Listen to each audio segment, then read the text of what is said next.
The question why hovers over every piece of writing I've ever done. Dissecting a person's motivation, especially for acts that appear incomprehensible, drew me into journalism and has powered my work for decades. Why had that man done this horrible thing? Why was this girl that way? What was in their heads? How did they understand themselves? These mysteries were rolling around the back of my mind on a February morning as I watched a pale 19-year-old escorted into a Seattle courtroom to be sentenced for murder. Shortly before that snowy day in 2019, I'd been writing newspaper stories about kids who kept getting suspended from school. Behavior is a language, a teacher had told me. Now her remark echoed. This girl in front of me had shot a young man in the head at 16 years old. What was she trying to say? The handful of stories I'd read about the case portrayed her as utterly without conscience.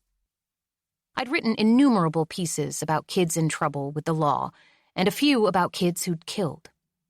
But never in 30 years, as a reporter, had I heard a defense argument like the one this legal team was attempting to make.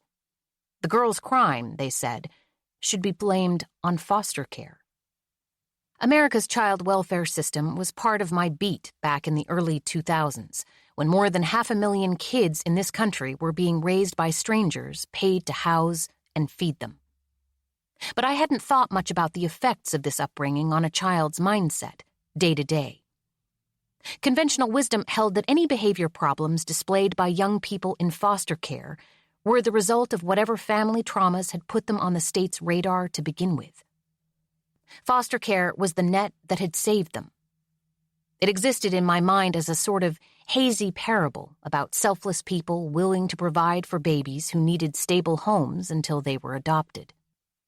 Foster care was not something newspapers monitored rigorously, like electoral politics or violent crime.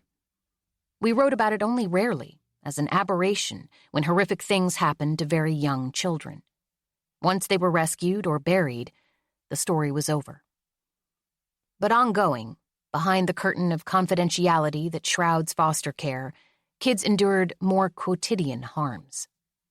The lawyers representing the teenage defendant sitting a few feet from me described her as the product of a failed child welfare system, the outcome of a government bureaucracy so poorly matched to the needs of its clients that thousands leave it in worse shape than when they are taken in.